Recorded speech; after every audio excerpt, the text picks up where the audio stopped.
함께 하실 하나님 말씀은 에베소서 6장 12절입니다. 에베소서 6장 12절.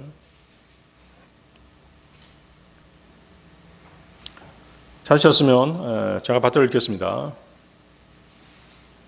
이는 우리가 살과 피를 대적하여 맞붙어 싸우는 것이 아니요 오직 정사들을 대적하고 권능들을 대적하며 이 세상 어둠의 주관자들을 대적하고 높은 곳들에 있는 영적 사악함을 대적하여 맞붙어 싸우기 때문이라.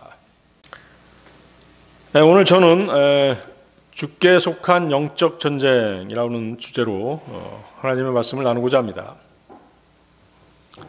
인류 역사는 전쟁의 역사라고 해도 과언이 아닙니다.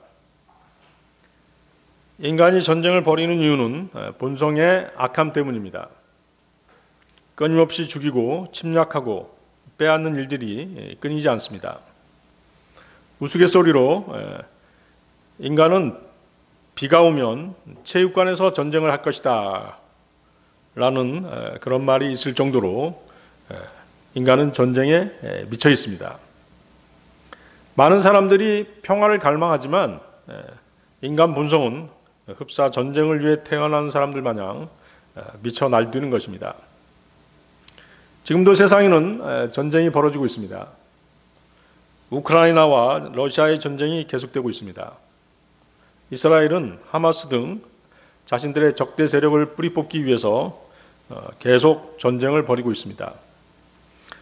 여기에 미국, 이란 등도 개입해 있어서 전선이 확전될 가능성도 있습니다. 내가 전쟁을 원치 않지만 나를 공격할까 봐 또 전쟁 준비를 하는 것이 작금의 세상입니다. 앞으로 인류는 크고 작은 국지전 외에 성경에 기록된 3번의 세계 대전을 치러야 합니다. 우크라이나와 러시아의 전쟁이 마무리되고 나면 러시아 또는 그 주변 세력들이 튀르키예, 에티오피아 등의 나라를 규합해서 이스라엘을 공격하게 될 것입니다. 또 재림하시는 주님과 주님의 군대가 적그리스도 세력들과 싸우는 아마겟돈 전쟁이 있습니다. 천년왕국 끝에는 갇혀있던 사탄이 풀려나 세력을 규합해서 주님의 진영을 공격하는 마지막 전쟁이 있게 될 것입니다. 우리 그리스도인들도 믿음 생활을 하는 가운데 많은 전쟁을 치르게 됩니다. 우리가 치르고 있는 전쟁은 이 세상에 속한 것이 아닙니다. 이 전쟁은 사람이나 정부 혹은 체제를 상대로 싸우는 것이 아닙니다. 보이지 않는 어둠의 세력들과 싸우는 것입니다. 이것을 우리는 영적 전쟁이라고 부릅니다. 이 전쟁은 가상적인 싸움이 아니라 실제로 현재 진행 중입니다. 이 전쟁을 알지 못하면 그리스도인들은 철저히 패배해서 무능한 군사가 되거나 비참한 믿음 생활을 하게 될 것입니다. 자, 본문을 보십시오. 본문에서 살과 피는 죄악된 인간 본성이 아니라 연약한 인간 존재 자체를 가리킵니다. 성도들이 벌이는 영적 전쟁은 동료 인간들과의 싸움이 아니라는 것이죠. 동료 인간들이 싸움이 대상이 아니라는 것입니다. 그들은 복음을 전해야 할 대상이지 싸움의 대상이 아닙니다. 그리스도인의 싸움 상대는 본문 에베소 6장 12절에 4가지 존재들입니다. 거기 보십시오. 정사들, 권능들, 이 세상 어둠의 주관자들, 높은 곳들에 있는 영적 사악함이 그들입니다. 정사들과 권능들은 거의 함께 취급되는 단어입니다. 정사들은 자신의 주어진 영역에서 활동하는 통치자들을 말합니다. 또한 어떤 위임된 권한을 가진 존재들입니다. 이들은 국가 또는 특정 지역 또는 거대한 체계를 지배하는 악한 영들인 것입니다. 다니엘서 10장 13절 또 다니엘서 10장 20절은 정사들의 정체를 밝혀주고 있습니다. 다니엘서 10장 13절인데요. 그러나 페르시아 왕국의 통치자가 21일 동안 나를 대항하였도다. 그러나 보라, 최고 통치자들 중 하나인 미카엘이 나를 도우러 왔느니라. 그리하여 내가 페르시아 왕들과 함께 거기에 남아 있었느니라.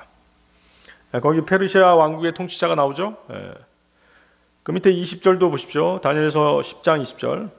그때 그분께서 이같이 말씀하셨느니라. 너는 어떤 이유에서 내가 너에게 왔는지 아느냐? 그리고 이제 나는 페르시아의 통치자와 싸우기 위하여 되돌아갈 것이라. 그런즉 보라, 내가 떠나간 후에 헬라의 통치자가 올 것이라. 그래서 각 나라마다 이렇듯 그 나라를 지배하는 악한 영들이 있다라고 하는 것이죠. 그들이 바로 정사들인 것입니다. 권능들은 말 그대로 권세를 말합니다. 세상 체계 속에서 악을 개혁하고 실행하는 그런 세력들입니다. 나라들과 문화권들 안에 역사하면서 삶의 특정한 부분들에 영향을 주는 그런 영향을 주고 영향력을 행사하는 그런 존재들인 것이죠. 이들의 영향력은 죄를 아주 뿌리 깊게 하는 불의라든가 억압, 거짓 진리 등으로 나타나는 것입니다. 그래서 골로새서 2장 15절 보면 그런 정사와 권능들을 예수님께서 십자가로 이기셨다라고 말씀하시죠. 골로새서 2장 15절. 그리고 정사들과 권능들을 상하게 하셨으니 그분께서 십자가 안에서 그들로부터 승리를 거두시어 그들을 공공연한 구경거리로 만드셨느니라. 이 세상 어둠의 주관자들에서 그 세상을 어둠에 속한 곳으로 말씀하십니다. 세상이 어두운 이유는 바로 이 세상의 어둠의 그 주관자들의 권세하에 놓여 있기 때문인 것입니다. 하나님을 부정하고 또 하나님을 거부하도록 관여하는 존재들이 있다는 것이죠. 전 세계에 걸쳐서 영적 무지와 도덕적인 타락을 통해 어둠을 조장해서 진리를 가리는 일을 하는 그런 악한 영들이 있는 것입니다. 그리스도를 부인하게 하는 기만의 영이라든가 거짓 종교 또 세상 학문과 철학 등을 진리로 속이고 퍼뜨리는 존재들입니다. 주님이 이 땅에 오셨을 때 많은 사람들이 주님을 거부했습니다. 심지어는 주님을 죽이고자 했던 사람들도 있었죠. 그들은 주님이 비추이는 빛 가운데로 나오기를 꺼려했던 것입니다. 어둠의 악한 영적 존재들이 세상과 세상 사람들에게 영적 지배력을 행사하고 있다라고 하는 그런 증거인 것이죠. 높은 곳들에 있는 영적 사악함은 영적인 세계에서 하나님을 대항해서 사탄 편에 선 타락한 천사들에 대한 표현입니다. 악령들 중 가장 높은 계급에 속하는 자들입니다. 이들은 공중 권세 잡은 자로 묘사되는 사탄의 부하들인 것입니다. 그들은 세상에 대한 제한적인 지배력을 행사하는 존재들입니다. 이들은 영적인 억압을 통해서 성도들을 공격합니다. 종교적인 속임수나 거짓 영적 체험으로 악한 영향을 끼치는 그런 존재들인 것입니다. 따라서 성도가 싸워야 할 영적 전쟁의 대상이 바로 하나님을 대적하는 사탄의 하수인인 악한 영들임을 보여주고 있습니다. 그들 악한 영들은 다른 사람들을 매개로 해서 싸움을 걸어옵니다. 또 직접 공격을 하기도 합니다. 그러면서 그리스도인들을 회방하는 것이죠. 그리스도인은 이 영적 전쟁에 대한 기본 지식을 갖추고 있어야 합니다. 영적 전쟁의 패배자가 되지 않도록 하나님의 말씀으로 항상 깨어 있어야 하는 것입니다.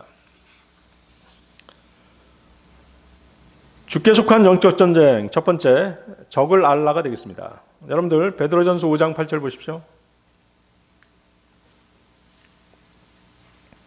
베드로전서 5장 8절.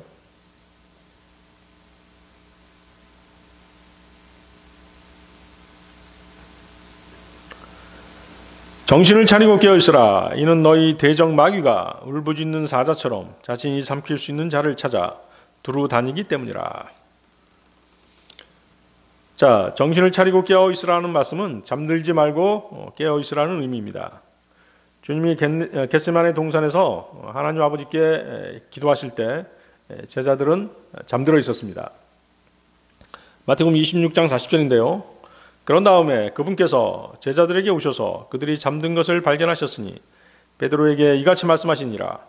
무엇이냐? 너희는 나와 함께 한 시간도 깨어 있을 수 없었더냐? 그래서 정신을 차리고 깨어 있으라는 이 말씀은 단순히 잠에서 깨어 있는 상태만을 의미하지는 않습니다. 영적 경각심을 갖도록 하는 권고나 요청에 쓰이고 있음을 알 수 있습니다. 그런데 영적 경각심에 대한 이러한 권고는 그리스도인들이 항상 하나님께 대한 그들의 헌신이 흔들릴 때, 하나님께 대한 자신의 헌신이 흔들릴 위험에 처해 있을 때 영적 경각심을 갖게 하는 그런 권고나 명령이 뒤따르는 것입니다. 그래서 이 권고는 그리스도인들에게 항상 하나님에 대한 믿음을 잃지 말라고 그렇게 촉구하고 있는 것이죠. 마태복음 26장 41절인데요. 너희가 시험에 들지 않도록 깨어서 기도하라. 정령 영은 원하나 육신이 약하도다. 베드로 사도는 그 7절에서 그 7절도 보십시오. 위에 베드로전서 5장 7절.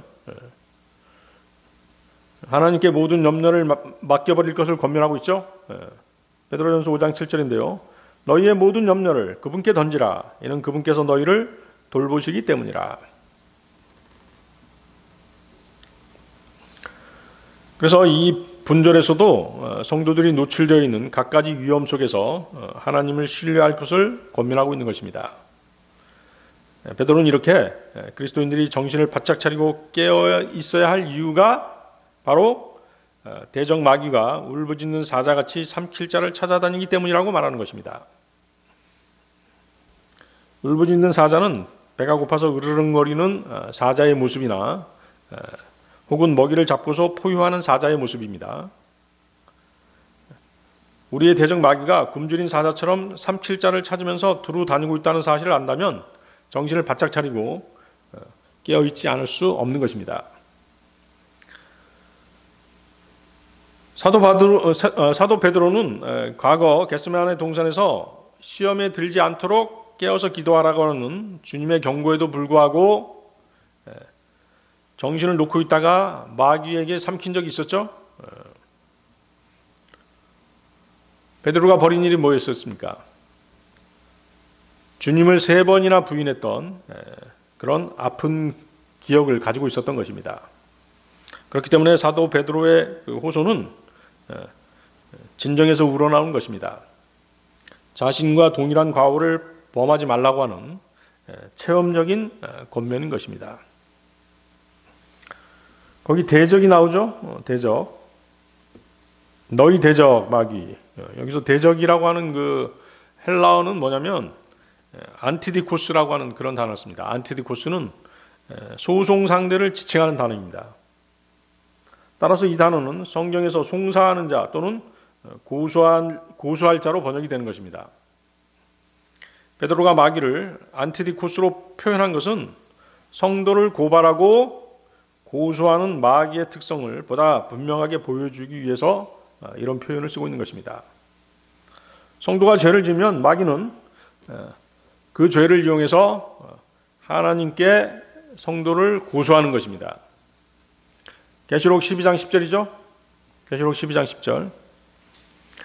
그리고 내가 하늘에서 이같이 말하는 큰 음성을 들었도다. 이제 구원과 힘과 우리 하나님의 왕국과 그분의 그리스도의 권능이 임하였도다. 이는 우리 형제들의 고소자가 아래로 던져지기 때문이니 그는 우리 하나님 앞에서 주야로 그들을 고소하였도다. 자, 이러한 사실은 마귀에 해당되는 단어 디아블로스를 통해서도 알 수 있습니다. 디아블로스는 비방하다, 중상모략하다라고 하는 의미 외에 비방자, 고소하는 자, 중상모략자라는 의미로도 쓰입니다. 본문에서는 고소하는 자의 특성 및 성도를 넘어지게 하는 특성을 지닌 마귀, 데빌로 쓰이고 있습니다. 그래서 우리의 원수인 마귀는 악의적인 고수자인 것이죠. 마귀는 이제 우리가 구원받지 못하도록 계속 방해를 합니다. 그리고 구원을 받게 되면 넘어지도록 또 실족시키도록 그렇게 회방을 놓는 그런 존재인 것입니다. 그래서 우리가 대적이며 원수인 마귀를 알아야 하는 것은 그를 두려워하지 않고 그의 계략에 지혜롭게 대처하기 위해서인 것입니다. 에스겔서 22장 25절이죠. 포효하는 사자가 먹이를 탐욕스럽게 삼키는 것과 같도다. 그들이 혼두를 집어삼켰도다. 시편 22편 13절에서도 그들은 마치 탐욕스럽게 삼키고 포효하는 사자같이 자신들의 입을 딱 벌리고 저를 바라보았나이다. 그래서 이러한 묘사를 통해 볼 때 울부짖는 사자의 이미지는 먹잇감을 움키고 찢어버리는 무시무시한 모습으로 우리에게 다가오는 것입니다. 베드로는 마귀가 바로 그와 같이 두렵고 잔인한 존재라고 말하고 있는 것이죠. 바로 이러한 마귀가 삼킬 자를 찾기 위해 이리저리 돌아다니고 있기 때문에 성도들은 한시라도 방심하지 말고 깨어서 믿음을 지켜나가야 한다는 것입니다. 주님을 3번이나 부인했던 베드로는 부활하신 주님으로부터 내가 회심하면 너의 형제들을 강건하게 하라는 권면을 듣습니다. 그런 권면을 들은 베드로는 매우 절실한 심정으로 우리에게 이 명령을 전달하고 있는 것입니다. 고린도전서 5장 1절을 보면 계모와 간음한 남자의 얘기가 나옵니다. 베드로전서 5장 1절입니다. 음행이 너희 가운데 있음이 공공하게 알려져 있는데 그러한 음행은 이방인들 사이에서도 이름조차 불리지 않는 것이지 즉 누군가가 자신의 아버지의 아내를 취하였다는 것이라. 고린도전서 5장 5절에서는 그러한 죄를 범한 이 남자에게 가해진 징벌이 있죠. 어떤 징벌이었습니까? 사탄에게 넘겨지는 것이었습니다. 고린도전서 5장 5절 그러한 일을 육신의 멸망을 위해 사탄에게 넘겨주는 것은 그 영이 주 예수의 날에 구원받게 하려 함이라. 그렇지만 어때요? 하나님께서는 자비를 베푸셔서 그 남자를 사탄에게 넘겨주어서 죽게 하시지 않으셨습니다. 왜 그랬을까요? 그가 통회하고 바로 잡혔기 때문입니다. 이제 그는 더 이상 하나님의 징벌 아래 있지 않게 되었습니다. 이제 그 형제를 용서하고 회복시키는 것은 고린도 교회 성도들의 몫이 된 것입니다. 고린도후서 2장 8절 10절이죠. 여러분들 고린도후서 2장 8절 10절 보십시오.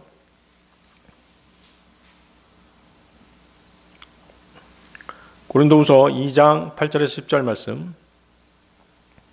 이런 이유로 내가 너희에게 간청하노니 너희는 그를 향한 너희의 사랑을 확정하라. 이런 취지로도 내가 기록하나니 모든 일들에서 너희가 순종하는지 너희의 증거를 내가 알고자 함이라. 너희가 어떤 것에 관하여 누군가를 용서한다면 나도 용서하노라. 이는 만일 내가 어떤 것을 용서하였다면 내가 그것을 용서한 그에게는 너희를 위해 내가 그리스도를 대신하여 그것을 용서한 것이기 때문이라.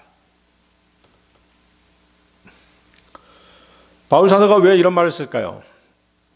만일 성도들이 용서하지 않는다면 마귀는 용서하지 못하는 마음을 가진 성도들을 이용해서 계속 그 문제를 가운데 두고 성도들을 이용한다는 것입니다. 하나님께서는 가해자보다 피해자의 용서하지 못하는 마음을 더 미워하십니다.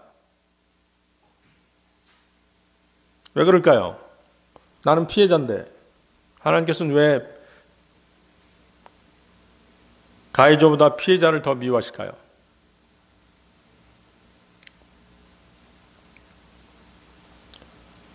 용서하지 못하는 마음을 누가 이용하는 것이에요? 마귀가 이용하기 때문입니다. 두 번째는 용서하지 못하는 마음은 하나님의 은혜를 바라지 않는 완악한 마음이기 때문입니다. 세 번째, 경건하고 거룩한 믿음 생활의 기회를 발로 걷어차는 행위이기 때문에 하나님께서 미워하시는 것입니다.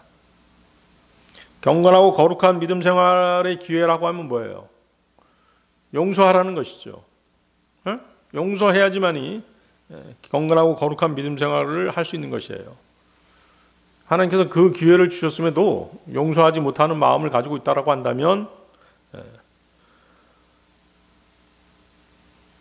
좋은 기회였지 않습니까? 그 기회를 스스로 박차버린 것이죠.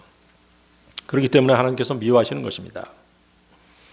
그래서 만일 여러분들이 형제 자매들에게 화가 나 있다면 두 가지 이유로 인해서 그 사람을 용서하는 게 좋은 것입니다. 첫 번째는 그 사람을 위해서 그를 용서하는 것입니다. 만일 여러분들이 다른 형제 자매들에 대해서 계속 악감정을 품고 있다고 한다면 용서받지 못한 그 형제 자매는 낙심하고 비통해할 것입니다. 그렇죠? 자기가 잘못했다는 걸 아는 것이죠. 자기가 잘못하지 않았다고 한다면 하나님께서 피해자에게 죄를 묻지 않으실 것이에요.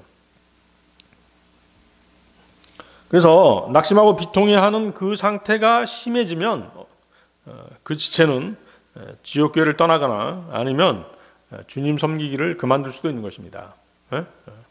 여러분들 주위에서 그런 거 보죠? 뭐 교회가 사랑이 없어 뭐 이러면서 이제 떠나는 사람들이 있는 것이에요. 두 번째는 당연히 여러분 자신을 위해서 그 형제나 자매를 용서해야 합니다. 그렇게 하지 않으면 그 증오심이 여러분을 음식물에 핀 곰팡이처럼 조금씩 여러분의 마음을 완전히 덮어버리는 것입니다. 그래서 성경 에베소서 4장 26절에 뭐라고 말씀하세요? 너희가 화를 내되 죄는 짓지 말라. 너희의 경론 위에 해가 지도록 하지 말라. 그렇죠?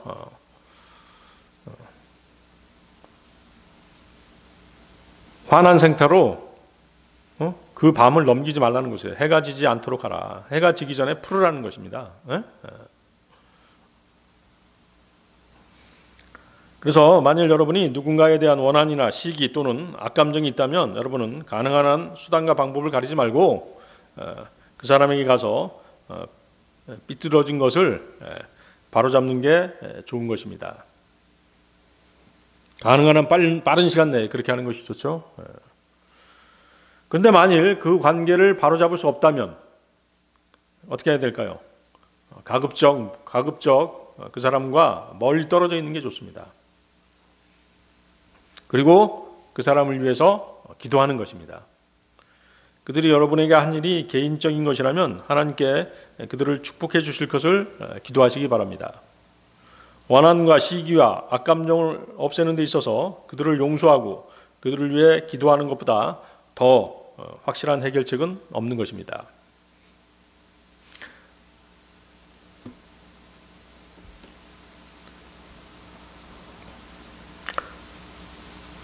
하나님께 속한 영적 전쟁, 두 번째, 영적 무기들로 무장하라.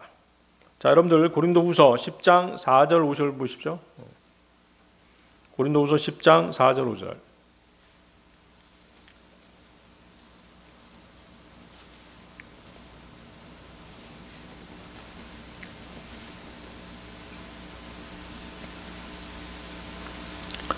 이는 우리의 전쟁 무기들은 육신에 속하지 아니하고 다만 하나님을 통해 막강하여 강한 요새들을 무너뜨리기 때문이라.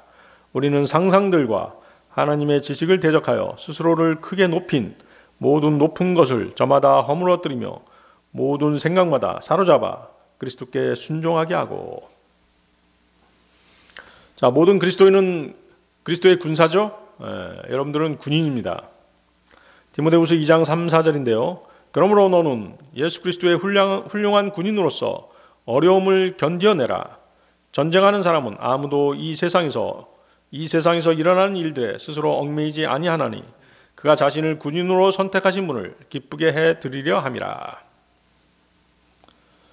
그래서 모든 그리스도인은 전쟁에 참석해야 합니다. 참전해야 되는 것이죠. 오직 하나님의 힘으로만 우리는 승리할 수 있습니다. 그리스도인으로서 우리는 몽둥이, 총, 칼, 수류탄, 창, 화살, 대포로 싸우지 않습니다. 우리의 싸움은 육신과의 싸움이 아니므로 우리의 무기도 육신적인 것이 될 수 없는 것입니다.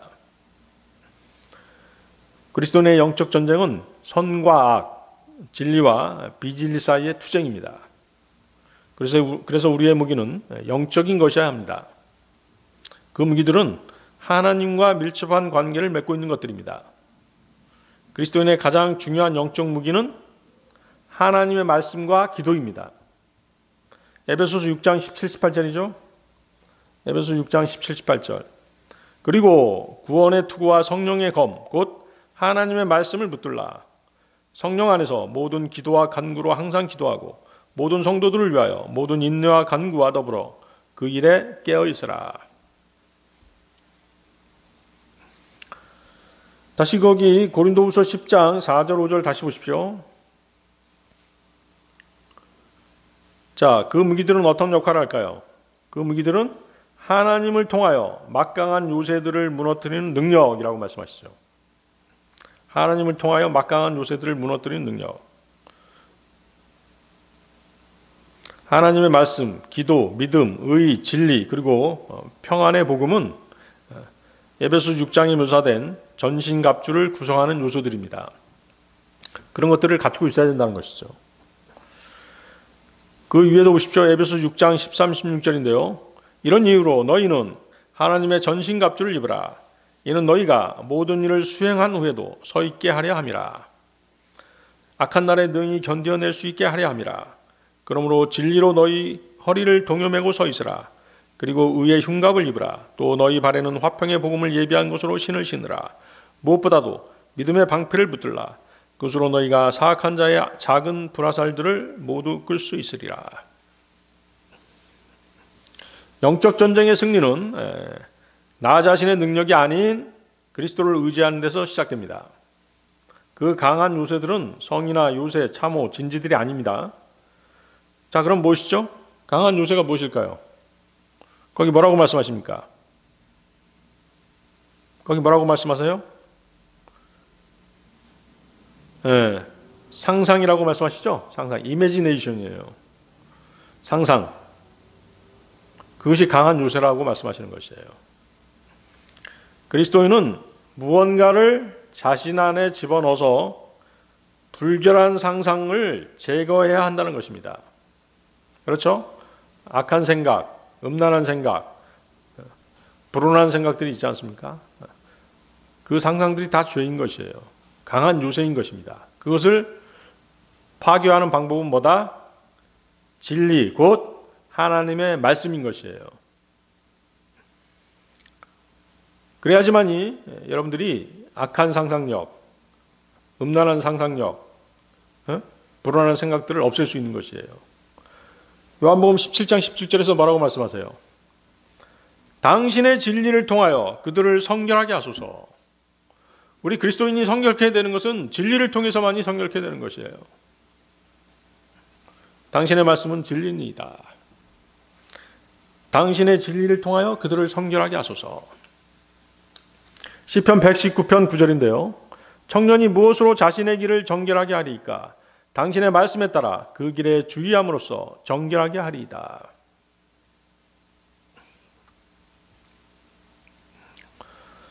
자, 본문 5절에 강한 요새들은 또한 하나님의 지식을 대적하여 스스로를 크게 높인 모든 높은 것들입니다. 진리의 말씀에 대해서 자신들이 고안해낸 이론을 앞세워서 그리스도인들을 대항하는 논증과 추론 또는 복음을 대적하는 세상 종교들의 교리 등인 것이죠. 그렇죠? 우리가 밖에 나가서 복음을 전하다 보면 어때요? 시비 거는 사람들 있잖아요. 이상한 논리를 가지고 대적하는 그런 사람들이 있는 것이에요. 나름대로의 어떤 신앙관을 가지고 성경대로 믿는 그리스도인들을 공격하는 사람들이 꼭 있기 마련이에요. 사실 성경에도 없는 이상한 교리를 성경적인 것처럼 포장해서 공격해온다면 막기가 쉽지 않습니다. 여러분이 평소에 열심히 성경을 읽고 공부하지 않으면 대항하지 못하는 것이죠. 거기 보세요.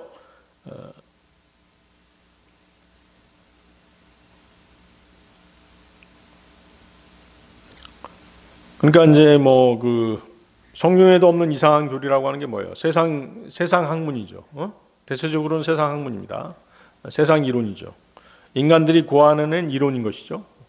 뭐 예를 들어서 진화론이라든가 기타 세상 철학 등은 자연인들이 자신들의 행동이나 생활 규범, 가치관으로 삼아 활동하는 기준이 됩니다.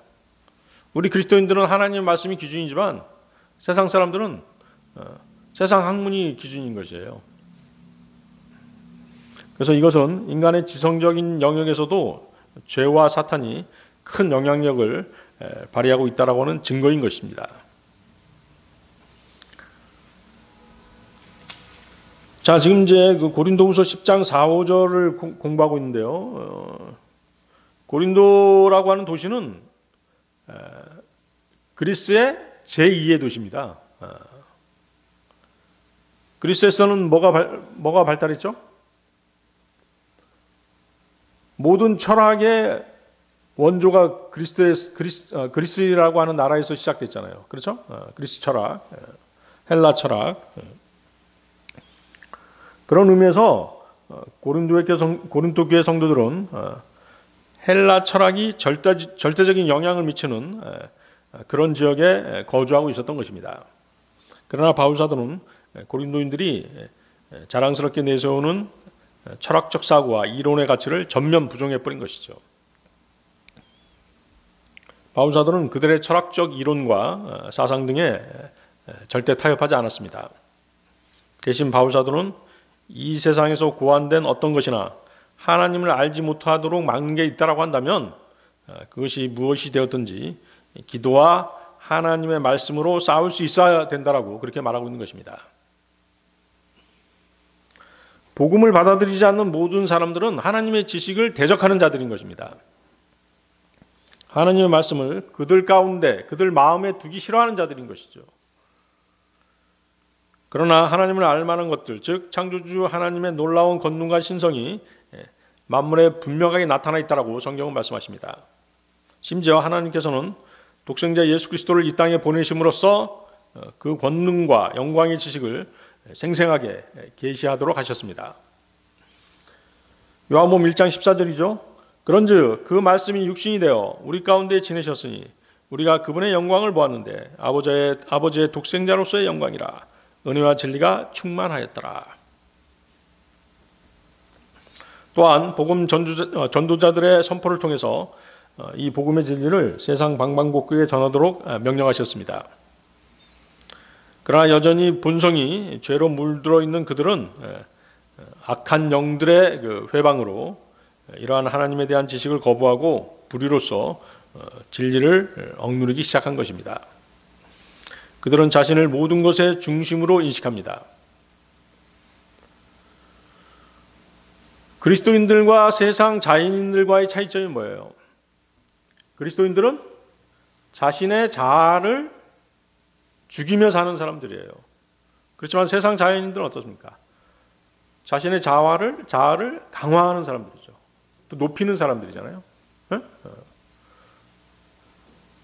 내가 존재하지 않으면 이 세상은 아무 의미가 없다. 나를 중심으로 지구가 회전해야 된다. 이렇게 생각하는 사람들이 자연인들인 것이죠.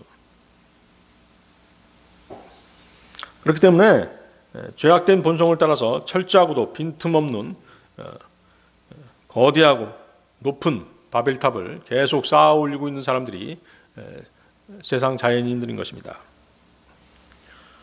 그렇지만 우리는 기도와 하나님의 말씀으로 그 요새들을 무너뜨려야 되는 것입니다. 그 강한 요새들을 무너뜨린 후에 그 다음에 취해야 하는 조치가 뭐예요? 거기 보세요. 모든 생각마다 사로잡아 그리스도께 순종하게 하는 것입니다. 여기서 사로잡아라고 하는 표현은 어느 때 쓰는 표현입니까? 전쟁 포로들에게 쓰는 표현이죠. 자신의 생각과 인간 정신의 모든 것들을 마치 전쟁 포로처럼 붙잡아서 그리스도께 완전히 복종시켜야 한다는 것입니다. 만일 그리스도인이 그렇게 할 수만 있다면 여러분들의 모든 정신과 생각과 그 모든 것들을 그리스도께 완전히 복종할 수만 있다라고 한다면 그때는 어때요? 죄 없는 완벽한 상태를 유지할 수 있겠죠? 여러분이 끊임없이 기도하고 또 그리스도께 순종해서 모든 것을 하나님께 맡길 수만 있다면, 다시 말해 자신의 그 죄의 몸을 죽은 것으로 간주하고 그리스도께서 그 몸을 전적으로 주관하시도록 맡겨드린다면 그것은 그리스도인이 최대한으로 취할 수 있는 죄 없는 상태를 유지하는 것이 되는 것입니다. 그런데 그렇게 되지 않죠? 육신이 아직도 약하기 때문인 것입니다. 잠언 16장 3절인데요. 너의 일들을 주께 맡기라. 그리하면 너의 생각들이 확고히 세워지리라. 만일 여러분이 그리스도를 위해 살고자 한다면 여러분은 하나님의 말씀으로 악하고 음란한 생각들과 싸워야 되는 것입니다. 다른 방법이 없습니다. 저절로 여러분들이 경건하게 되는 게 아니에요. 저절로 거룩하게 되는 게 결코 아닙니다. 기도 생활을 하지 않거나 성경 말씀을 알고도 그 말씀에 순종하지 않고서는 어떤 그리스도인도 승리의 삶을 살 수 없는 것입니다.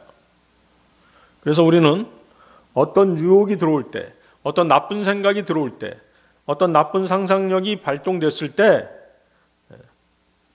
무릎 꿇고 반드시 기도해야 되는 것이에요. 어떤 기도입니까? 성령님의 인도하심에 반드시 따르겠노라고 그렇게 기도해야 되는 것입니다. 그렇게 했을 때 성령님께서는 말씀을 생각나게 하시고 그 말씀으로 인도해 주시는 것이에요. 자신의 육신이 너무 강하면 물론 그 말씀을 이제 거부할 것이에요. 그렇기 때문에 우리는 경건의 훈련이 필요한 것이죠. 말씀에 순종할 수 있는 그 훈련을 해야 되는 것입니다. 그래서 우리 믿음 생활은 성령님의 인도하심을 받는 그 생활인 것이에요. 그래서 성령님께서는 마지막 날 주님 오시는 그때까지 주님 앞으로 우리를 인도해 가시는 것입니다. 그래서 스가랴서 4장 6절은 뭐라고 말씀하세요? 힘으로도 아니요 능력으로도 아니요 오직 나의 영에 의해서니라고 말씀하시죠. 주께 속한 영적 전쟁 세 번째 굳건히 서라가 되겠습니다. 자, 여러분들 누가복음 10장 19절 한번 보십시오. 누가복음 10장 19절.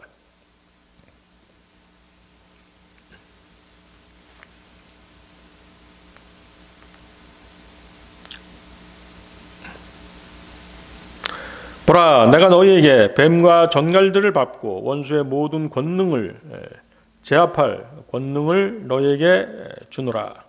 그러면 어떤 방식으로든 너희를 다치게 할 것이 아무것도 없으리라. 자, 본문의 뱀과 전갈은 문자적인 파충류들이 아니죠. 사탄과 그의 수하에 있는 마귀들을 말하는 것입니다. 뱀은 사탄을 상징하는 동물입니다. 전갈은 뭐죠? 전갈은 하나님께 반역하고 진리에 거슬러서 말하는 사람들인 것입니다. 에스겔서 2장 6절인데요. 그리고 사람의 아들아, 비록 찔레들과 가시나무들이 너의 곁에 있고 내가 전갈들 사이에서 거한다 할지라도 너는 그들을 무서워하지 말고 그들의 말도 무서워하지 말라. 그들이 반역적인 집이라 할지라도 그들의 말들을 무서워하지 말고 그들의 겉모습에 좌절하지도 말라. 여기 보면 이제 그 찔레들과 가시나무들이 나오는데요. 찔레들과 가시나무들은 에스겔이 견뎌야 하는 고난 또는 하나님의 말씀에 저항하고 도덕적으로 타락한 자를 말합니다. 자, 누가복음 10장 19절은 그리스도인들에게 주어진 은사가 아니죠. 이거 오해하시면 안 되겠습니다. 그리스도인들에게 주어진 은사가 아닙니다. 누가복음 10장 19절의 은사는 영적으로 사도시대의 사도들에게 주어진 은사인 것입니다. 장차 대환란 때에도 하나님께서 선택하신 유대인 14만 4천 명에도 같은 누가복음 10장 19절과 같은 은사를 받게 될 것입니다. 그러면 본 구절은 지금 이 시대에는 어떻게 적용할 수 있을까요? 이것은 이제 진리를 선포하고 복음을 전하는 그리스도인들이 치르는 영적 전쟁을 암시하는 것입니다. 이들 뱀과 전갈들을 이기기는 쉽지 않죠. 그렇죠? 우리가 사탄을 이길 수 없지 않습니까? 그들을 이길 수 있는 방법은 우리에게는 없는 것입니다. 오직 하나님의 능력만을 의지해야 되는 것이죠. 그래서 영적 전쟁은 주께 속한 전쟁인 것입니다. 믿는 자들은 이 영적 전쟁의 희생자가 아니라 그리스도를 통해 승리하는 자들이 되어야 되는 것입니다. 모든 하나님의 자녀는 자기가 가진 능력이 아니라 예수님의 이름으로 하나님의 능력으로 영적 전쟁을 치러야 하는 것입니다. 그리스도의 피, 내주하시는 성령님, 그리고 진리의 말씀은 우리로 하여금 책망하고 저항하고 다시 일어설 수 있는 능력을 주는 것입니다. 야고보서 4장 7절이죠. 그러므로 하나님께 스스로 복종하라. 마귀에게 저항하라. 그리하면 그가 너희에게서 도망하리라. 자, 여기 저항하다는 표현, 마귀에게 저항하라.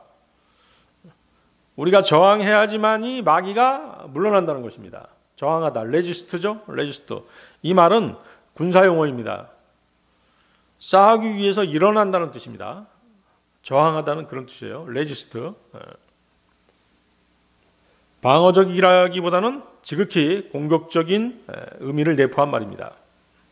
따라서 마귀에게 저항하라는 말씀에서 여러분이 마귀에 대해 어떤 자세를 취해야 하는 것을 능히 짐작하고도 남을 것입니다. 어떤 자세입니까? 공격적인 자세를 취하라는 것이죠. 방어적이고 수세적인 자세를 취해서 뒤로 물러섰다라고 하면은 단박에 마귀에게 당하고 만다라고 하는 것이 성경의 경고인 것입니다. 마귀는 울부짖는 사자처럼 삼킬 자를 찾아 두루 다니기 때문에 우리는 그런 마귀에 대항해서 매번 방어적인 입장만, 수세적인 입장만 취해서는 안 된다는 것입니다. 여러분들 에베소서 6장 10절 보십시오. 에베소서 6장 10절.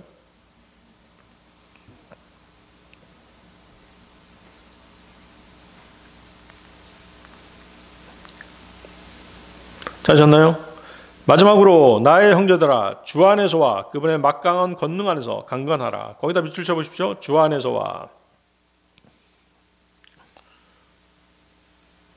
자, 이는 성도가 강해지는 것이 주 안에 거할 때 및 그의 힘이 주님의 능력으로 덧입혀졌을 때 가능하다라고 말씀하시는 것입니다. 자, 우리가 구원받을 때 주님 안에 있게 되죠? 그렇죠?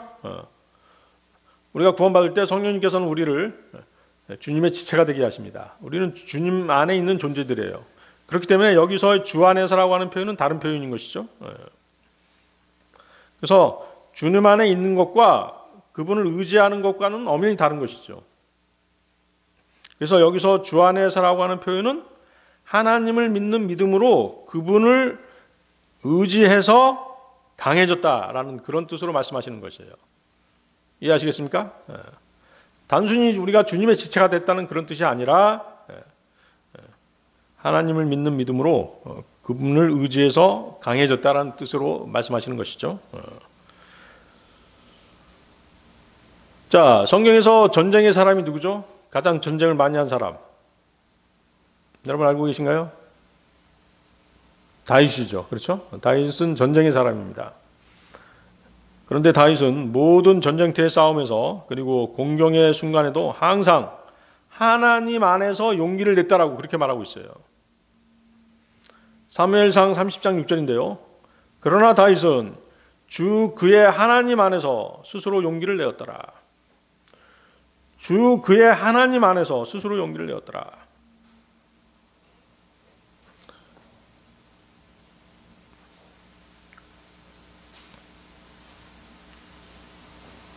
자, 에베소 6장 10절 다시 강건하라는 표현, 이 표현은 내 힘이 아니라 하나님에 의해서 강해지라는 의미가 되는 것이죠. 그래서 그렇죠? 주 안에서와 그분의 막강한 권능 안에서 강건하라. 내 힘이 아니라 하나님에 의해서 강해지라는 것입니다.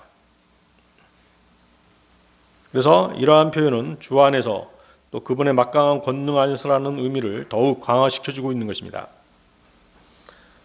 그분의 막강한 권능 안에서, 하나님의 막강한 권능은 무엇일까요? 여러분들, 하나님의 막강한 권능, 주 예수 그리스도 안에 역사하셔서 그분을 죽음에서 부활시켜 주신 그 능력을 말씀하시는 것이죠. 죽은 자를 살리시는 막강한 하나님의 능력이 바로 그분의 막강한 권능인 것입니다. 여러분들 그 에베소서 1장 19, 20절도 한번 보세요. 에베소 1장 19, 20절.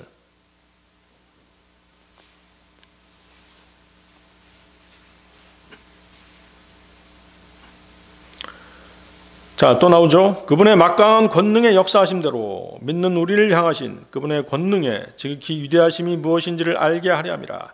그 권능은 그분께서 그리스도 안에서 역사하신 것이니 그분께서 그리스도를 죽은 자들로부터 일으키셔 하늘의 처소들에 있는 그분의 자신의 오른편에 그리스도를 두셨고, 그렇죠? 죽음에서 예수 그리스도를 일으키신 그 능력이 바로 막강한 권능의 역사신 것이죠. 여러분들이 알아야 될 것은 마귀는 단순히 우리가 그리스도인이라고 하는 그 이유 하나만으로 우리를 무서워하지 않습니다. 구원받은 성도의 혼은 안전하죠. 그렇죠? 우리가 구원받았기 때문에 혼이 구원받았고 영은 거듭났죠. 그렇기 때문에 우리의 구원은 안전합니다. 하지만 육신은 어때야 돼요? 거룩함을 추구해야죠. 스스로를 지키고 무장해야지만이 영적 전쟁에서 패배하지 않는 것입니다. 우리가 우리의 의지를, 자기 자신의 의지를 주님께 굴복하면 주님께서는 우리 육신을 의의 병기로 사용하십니다. 그러면 마귀는 우리에게서 우위를 확보하지 못하고 물러갈 것입니다. 여러분들 고린도후서 2장 11절도 보십시오. 고린도후서 2장 11절. 고린도후서 2장 11절.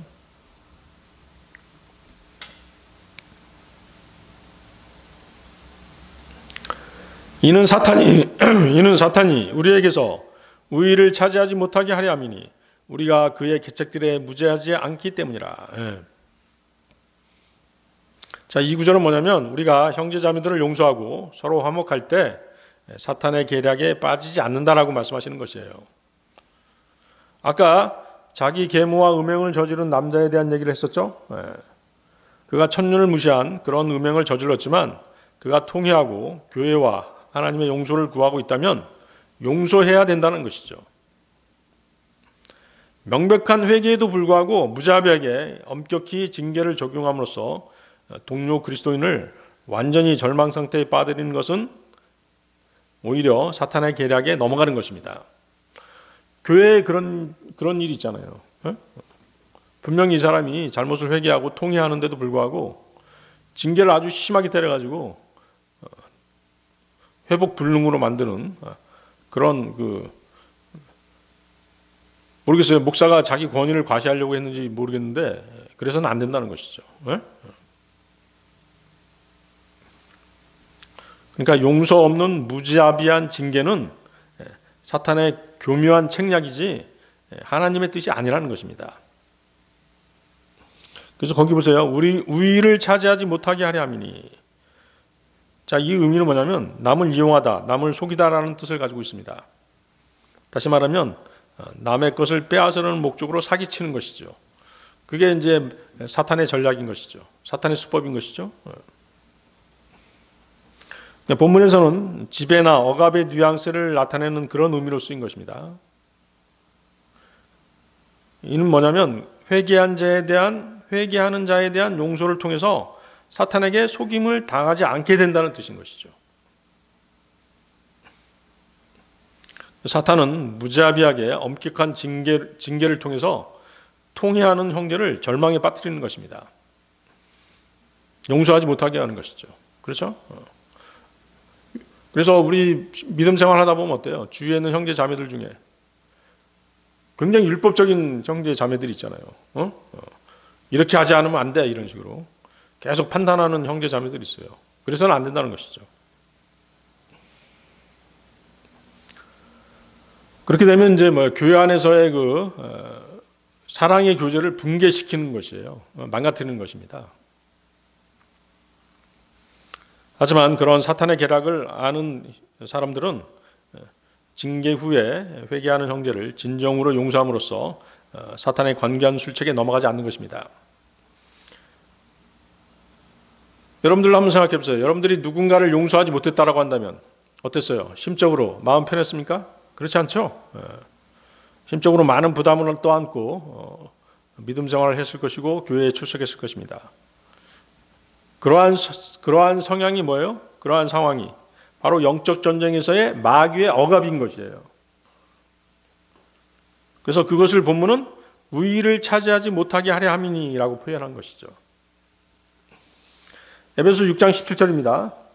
그리고 구원의 투구와 성령의 검 곧 하나님의 말씀을 붙들라. 그래서 우리는 항상 수세적인 입장에서 마귀의 공격을 당하고만 있어서는 안 됩니다. 다윗은 목자로 있을 때 사자나 곰이 나타나면 그것들을 공격해서 양들을 보호했습니다. 사무엘상 17장 34절 35절인데요. 이에 다윗이 사울에게 이같이 말하였더라. 당신의 종이 자기 아버지의 양들을 지켰는데 사자와 곰이 와서 양떼에서 어린 양을 잡아갔었나이다. 그래야면 제가 그를 따라 나가 그를 쳐서 그의 입에서 그것을 구출하였나이다. 그리고 그가 저를 대적하여 일어날 때면 제가 그의 수염으로 그를 잡아서 그를 치고 그를 살해하였나이다. 예.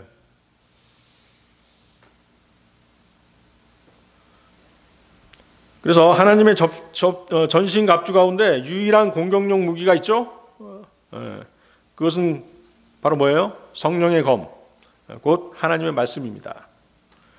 우리는 하나님의 말씀을 귀담아 듣고 칼집에 꽂힌 검처럼 마음판에 간직해야 되는 것입니다. 그리고 영적 전쟁에서 언제든지 빼내서 대항해야 되는 것이죠. 전신갑주에 포함된 모든 것들은 다 수비적인 것이에요. 그렇지만 공격용 무기는 바로 하나님의 말씀인 것입니다. 성령의 검인 것입니다. 그래서 그 검을 휘두를 줄 알아야 마귀가 도망하는 것입니다. 예수님께서는 그 모범을 보여주셨죠? 광야에서 마귀에게 시험당할 때 주님께서는 어떻게 이기셨어요? 오직 하나님의 말씀으로 그 시험을 모두 이기신 것입니다. 자, 오늘 설교의 결론입니다. 여러분들 로마서 8장 37절 보십시오.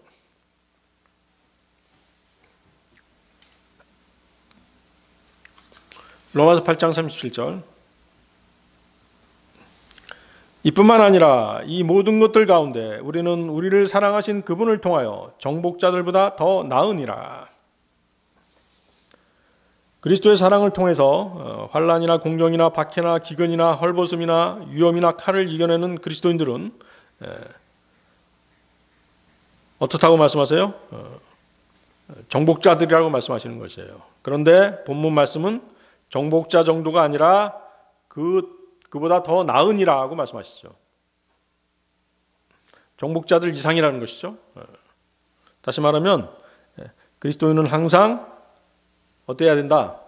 정복자 이상이면 영광스러운 승리를 쟁취하는 그런 사람들이어야 된다라고 말씀하시는 것이에요. 어떻게 우리가 영광스러운 승리를 거둘 수 있겠습니까? 우리를 사랑하시는 그리스도께 의지함으로 그분의 이름을 의지함으로 그분의 능력을 의지함으로써 완전한 승리를 거두게 되는 것입니다. 자신의 능력이나 지혜, 지식에 의한 승리가 아니라 전적으로 그리스도께 의지했을 때 그런 승리를 영광스러운 승리를 주시는 것입니다. 세상을 이기시고 마귀의 일을 멸하신 주 예수님 안에서만 모든 사람은 이 승리의 기쁨을 맛볼 수 있는 것입니다. 자신의 힘이 아니라 그리스도의 무한하신 능력과 사랑을 의지하는 자들에게 완전한 승리가 보장되어 있는 것입니다. 성도가 고난 중에 있다라고 해서 실패한 것이 아니죠. 어려움 가운데 처해 있다라고 해서 실패한 것이 아닙니다. 우리가 믿음을 포기하지 않고 약속 가운데 견고히 서서 그리스도를 따른다고 한다면 우리는 대적들에 대해서 마침내는 완전한 승리를 거둘 것입니다. 영적 전쟁은 두려움이 아니라 믿음으로의 부르심입니다. 그리스도께서 이루신 사역을 통해 우리는 준비될 뿐만 아니라 승리를 확신하게 되는 것입니다.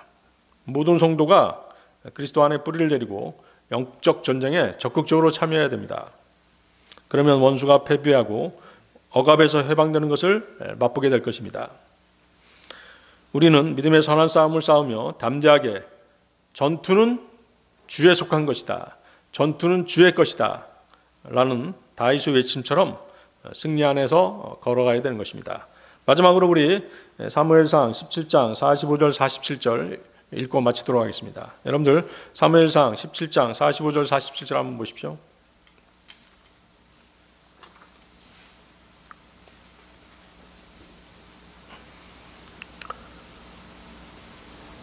사무엘상 17장 45절 47절. 그때 다윗이 그 필리스타인에게 이같이 말하였더라. 너는 칼과 창과 방패를 가지고 나에게 오는도다. 그러나 나는 내가 싸움을 건 만군의 주 곧 이스라엘 군사들의 하나님의 이름으로 너에게 가는도다. 이날 주께서 나의 손안에 너를 넘기실 것이라. 그리하면 나는 너를 칠 것이요 너에게서 너의 머리를 취하겠노라. 그리고 내가 이날 필리스타인들 군대의 사체들을 공중의 날짐승들과 땅의 야생 짐승들에게 주겠노라. 이는 온 땅으로 하여금 이스라엘의 한 하나님께서 계시는 것을 알게 하려 함이라. 그리하여 이 집회 전체는 주께서 칼과 창으로 구원하시는 것이 아님을 알리라. 이는 전투가 주의 것이므로 그분께서 너희를 우리의 손안에 주실 것이기 때문이라. 항상 주님의 능력을 힘입어서 우리의 영적 전쟁은 주님의 전쟁이라는 사실을 항상 염두에 두시고 승리하는 삶을 사시기 바랍니다. 다 같이 기도하시겠습니다.